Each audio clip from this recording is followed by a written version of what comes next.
Dis-moi, on part maintenant en Hongrie, c'est ça ? Oui, c'est bien de Hongrie que nous vient cette affaire, l'affaire Abel Trem. Alors, qu'est-ce qui lui arrive à cet Abel Trem ? Il est en fin d'année scolaire, année du bac, on est à Budapest, oral d'histoire, et les sujets que tire Abel, apparemment, le laissent complètement de marbre. Aucun son, aucun mot, rien ne sort de sa bouche. Alors, un échec qu'il faudra expliquer à papa Trem. Alors, l'excuse serait celle-ci. Son prof d'histoire, au début de l'entretien, demande à Abel pourquoi il porte une cocarde au revers de sa veste. Ces demandes auraient décontenancé Abel, car elle aurait en fait signifié « Pourquoi portes-tu cette cocarde qui est le symbole qui, en dehors du jour de la fête nationale, est plutôt un signe d'appartenance à un parti nationaliste ?»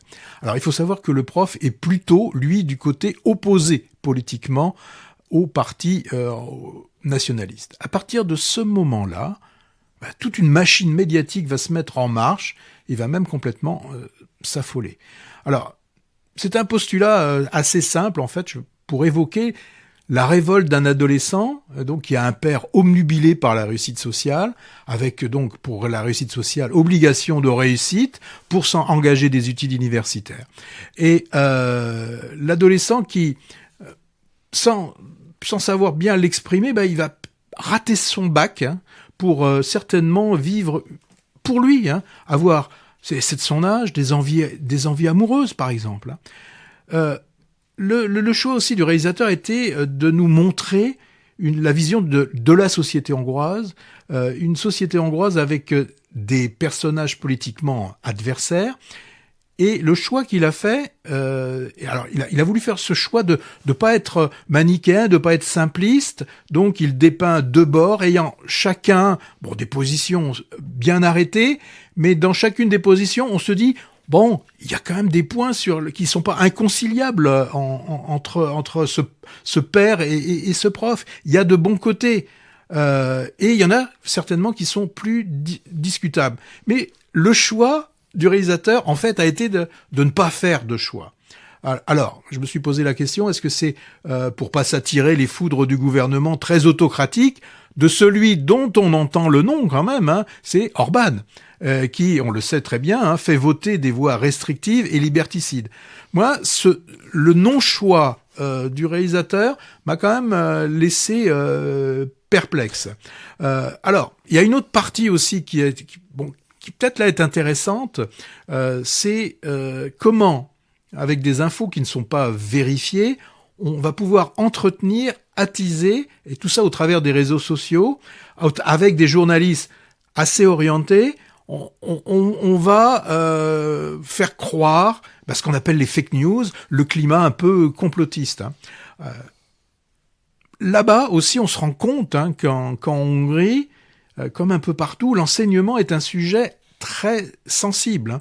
Et d'ailleurs, récemment, en mai 2023, justement pendant les épreuves du bac, la police hongroise a réprimé brutalement des manifestations de lycéens qui eux-mêmes protestaient contre un projet qui visait à réduire l'autonomie des enseignants.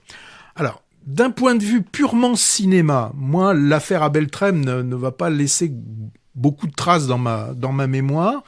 J'y ai plus vu un film témoin qui pose certaines questions. Il faut pas quand même que l'on oublie que la Hongrie est un pays européen. Et que certainement c'est un de ces 27 pays, parmi les 27, il y en a plein que l'on ne connaît pas. Et pendant ces moments où approchent les élections européennes, je pense que c'est quand même intéressant d'avoir la vision de gens de l'intérieur, même, et je le répète, si le réalisateur ne fait pas de choix dans son film. Encore un film de plus sur l'école.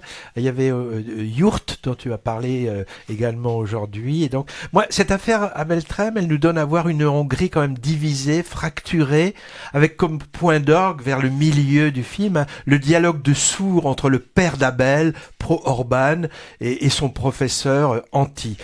comme tu l'as dit, moi je trouve que moi ça m'a intéressé. Le manichéisme est évité et je trouve ça plutôt un bon point. C'est le cas par exemple pour la jeune journaliste qui déclenche l'affaire. Elle n'est pas du tout montée comme manipulatrice, hein, mais plutôt de bonne foi, même si naïve sur l'exploitation de son travail.